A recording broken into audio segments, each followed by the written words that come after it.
Thank you for staying with us on VSA. Now, the statement of the Deputy President of Kenya, Rigathi Gachagua, that the national government will not provide funding for flood response efforts amidst the severe flooding that has gripped the country, came in response to the Council of Governors expressing their deep concern over public statements that falsely suggested that they had received funds to combat the devastating impact of the El Nino rains. Despite the Kenya Red Cross reporting 71 flood-related deaths within Kenya, and Oxfam noting 130 fatalities across Ethiopia, Kenya and Somalia due to heavy rains and flooding caused by El Nino weather phenomenon, Gachagua remains steadfast in his stance. What has he said? He has directed the governors to utilize their own emergency funds to aid the affected victims, arguing that the National Treasury has already released more than 10 billion Kenyan shillings to the counties. However, this claim has been vehemently denied by the governors. So who is to be believed? Anyways, joining us to have this conversation, first we're joined by Maliba Arnold, public policy analyst in Kenya. Thank you, Maliba, for joining us. Thank you. It's a pleasure. We also have joining us Alex Mwathi, political analyst, same Kenya. Thank you so much, Alex, for joining us. Thank you very much, and really my pleasure to be here this evening. It's a pleasure to have you join us as well. Now, let's get to the conversation, shall we? I'm going to start with you, Maliba. First, can you walk us through the entire story, the entire development? What is the vice president saying? What are the people saying? Who is to be believed at this point? I think, first of all, we need to walk back. The El Nino phenomenon is not necessarily new because as early as last year, we who do public commentary, the pundits and everybody else, we were already talking about this, that at such a time as this, we will actually have what we already experienced. Then sometimes mid this year, when the government started talking about setting aside money for emergency, to just in case we have got El Nino showing up, the Kenyan public and of course the media as usual got skeptical along the way. And then there was a little bit of very bad campaign around the money being set aside for El Nino. At that particular point, people started talking about county governments spending money. And there was a rush at some point where county governments were doing procurements, cleaning up drainages. And then, of course, as usual, people spoke about misuse of money. At that particular time, the anti-corruption body here called the EACC then, of course, warned that governors and generally the national government were misusing money in the name of preparing for El Nino. The El Nino phenomenon became quite unpopular at that particular point, forcing even the politicians who love publicity, or rather who are populists, to walk back on the predictions that El Nino was coming. At some point, even the president is quoted having said that the forecast was not correct. And then, of course, along the way, of course, El Nino is here. You see the devastation that is out there. 70 plus people dead, houses, property, livestock being carried. We see literally every single day there is helicopter rescue here and there for people who actually are marooned in water. And then, of course, when the deputy president was at the coast of Kenya in Mombasa, talking, he spoke about the government having released money and urged governors to actually go ahead and utilize the monies that they already had. Now, there is a lot of mix-up here because when the government spoke about the 10 billion Kenyan shillings set aside for emergencies, and in this particular year, at least, we knew that we had got El Nino coming. Governors also, it's within our laws as a country, especially for governors, they have got a 2.5% of their budget, the annual budget set aside for emergencies. There has not been any other emergency. So it's expected that governors have at least 2.5 of their budgets set aside and assured for emergencies. So we have got a push and pull, partly because the national government has delayed remitting money to the county governments. But it's not entirely true that county governments do not have provisions in their budgets for emergencies. So as usual, of course, governors are using this particular opportunity to remind the national government that it's not disbursed money. So for the push and pull, it's the bad manners that we see in this particular country. Otherwise, we have not seen a single legislature in the counties, or rather governors convening their own parliaments in the counties, which is the equivalent of states, in Nigeria, they have not sat down. The local legislatures have not sat down to rework their budget, to do supplementary budgets. And those are tools that are available to them in law. Of course, at national level, we are having this who's saying this and who's saying that. But while they're doing that, we have got a real emergency on our hands. And it's not funny. Somehow it feels sad that every time we have got these scenarios, and this is not something you would say was unforeseen. This is not a terrorist attack. This is something that we started talking about as early as last year. So it's usual, the bad manners of our politics. Nothing really worth reporting about or writing home about. All right, now, Alex, what exactly is your stance on the national government's decision not to provide funding for flood response efforts in Kenya? We understand that they said they had already disbursed some money, but this is a life and death situation. Some people are literally hanging on to life. Some people are displaced. Why is it now that they're having this disparity? Fact that in this country, beautiful country, Kenya, that everything that happened in this country is politicized. And what happens is that when you put politics in discussions of issues that are happening, then people start lying with their mouths and ears open. It's a very unfortunate situation because it's a disaster for which I think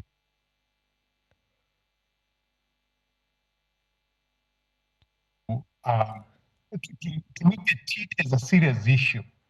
For the deputy president to say that money was released, and the governors gave a very detailed account of the money that they haven't received. As a matter of fact, the accounts that have not received, that are suffering this dilemma, that have not received money since September.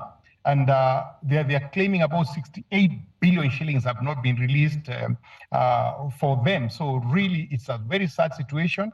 I think my colleague is calling it bad manners, and I say yes. Is a bad manners in politics to be able to play around with people's lives.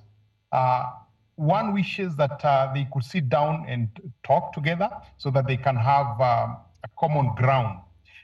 For information, at the beginning of the year, when these matters of El Nino started being discussed, the government set up a committee matter together. But unfortunately, that committee seems to have died off when people started doubting the El Nino phenomena. All right. Thank you for that, Alex. Now, Maliba, also, how do we respond to the concerns that have been raised by the Council of Governors about the lack of financial support for flood relief? First of all, for governors to say they are not in a position to actually respond to the El Nino phenomenon, that in and of itself is actually a little bit, it borders lies. It comes off as being dishonest, because like I told you, we have got 47 governors in this country. Each and every one of them leads a devolved government that has got two elements, an executive and a legislature. They have got ways of dealing with their own things, and they have got, like I said, in our public finance management laws and in the County Governments Act, you will find that they have been given up to 2.5% of their budget is set aside for emergencies. We've not seen any new emergencies this financial year, and therefore we assume and we expect that they can put the 2.5% to use. Secondly, like I said, we have got tools that have been availed to governors, and the legislatures, they actually also that support them at the county level to do and amend budgets where there is need. The truth is that there is not a single governor who has convened what we call the county assemblies or the local parliaments at the county level to actually review the budgets so that then they can actually respond to El Nino. They have not done that. All they are doing is that they are looking towards Nairobi and asking for money.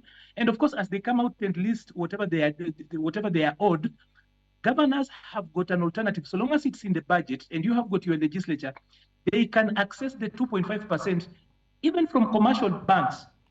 If the national government has delayed, they have always done that. County governments and governors have gotten money from commercial banks, and when the national government finally remits money to them, they actually pay up. That is a common practice in this country. So it's also dishonest of governors to say 100% their hands are tied when they have got alternatives on how they can get funding and resourcing their response to El Nino. Using this particular emergency to then do intra-government politicking, like I said, it's really not in the best interest of the people. People are marooned out there. Roads are being swept. Lives are being lost every single day, and the infrastructure is being eroded. And then people who could actually respond to it are busy, not doing whatever they're supposed to do. They're arguing for purposes of just for purposes of politicking when they have not done any demonstrable reaction to it. They've not told us how, if they have actually exhausted the 2.5% that they have. They have not told us that they have actually convened their county assemblies or their parliaments at county level to try and review their budgets. There is nothing that is stopping governors from looking for alternative sources so long as it's in the budget and it's within the law. So the excuse that their hands are tied, they are unable to move, is neither here nor there, because they have got sufficient resources and tools and laws to support them to actually do a very robust response to this particular issue. That does not absolve the national government also from ensuring that there is support, because there is a level of support that can only be given by the national government. But to say that the governors are unable completely to work out this is a statement out of dishonesty. Right. Now, Alex, how exactly do you think that the disparity between the governors and the deputy president in terms of the funding now and the refusal to release it, how do you think this will impact the situation in Kenya currently, especially those who have been displaced and those who need financial assistance at this point?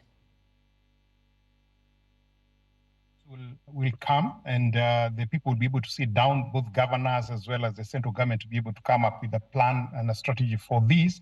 The only challenge is that the effect of loss of lives and property will be much more than would have happened if the people that are in charge were able to talk to each other at this particular moment. It's a very sad situation because the rains are ongoing, the floods are there. So really the destruction is going on while people are arguing.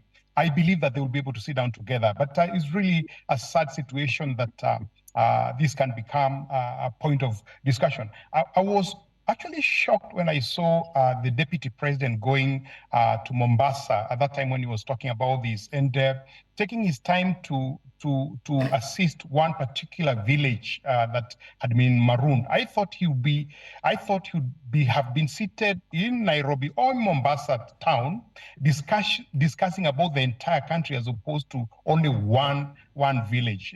It's boggling, mind-boggling that thinking can be taking place at the highest level of office in Kenya. Okay, now, Maliba, what role do you think that international organizations can play? How do you think they can come in here as regards funding? Because clearly there is a problem with the funding in the country, and people cannot just sit and watch and fold their hands and watch, things go south without the funding. So what role can international communities play?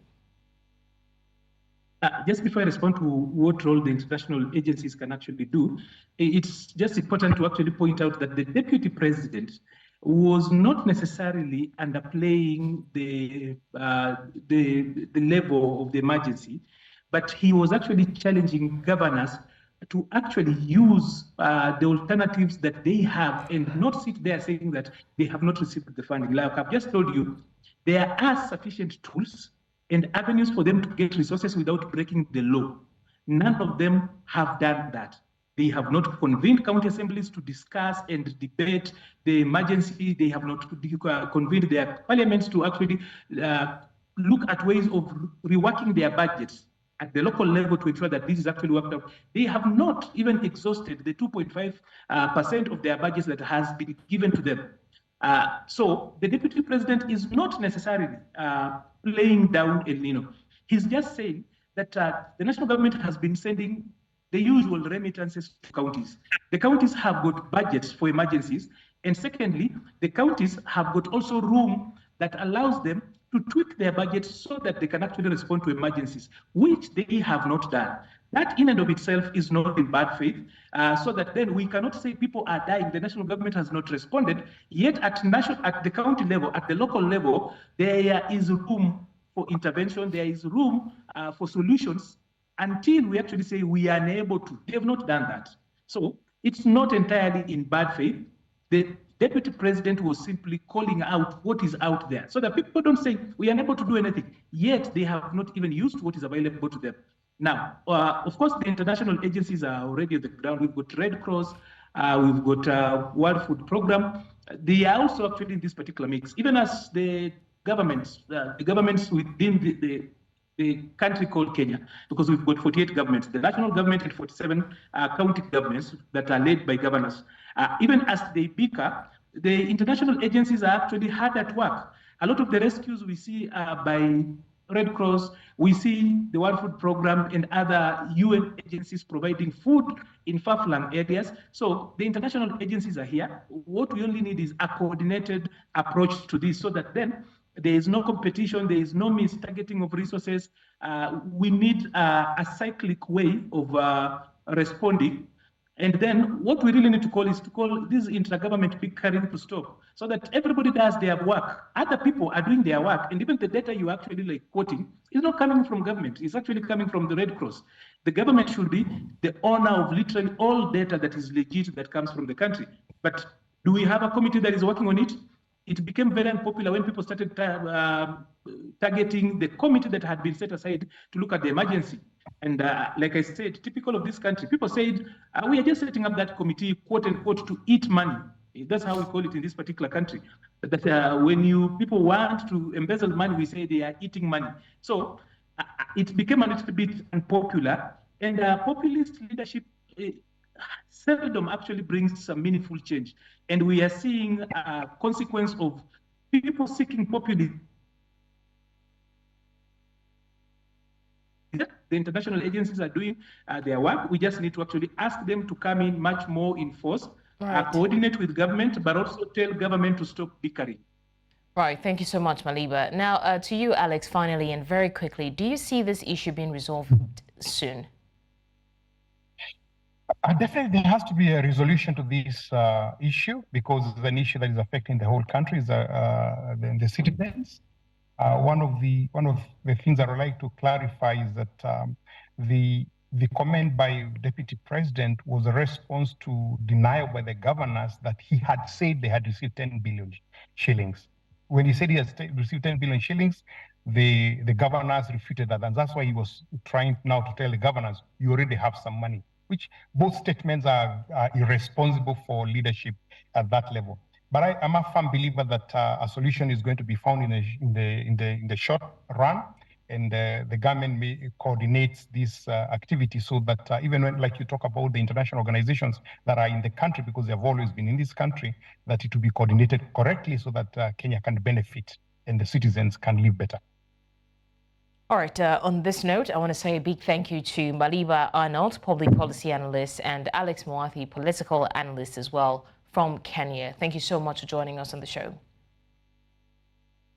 Thank you. A pleasure. Thank you. It's a pleasure. Well, this is where we call it a wrap on Village Square Africa. Many thanks for watching. I'm Blessings Mosugu. See you on the next episode.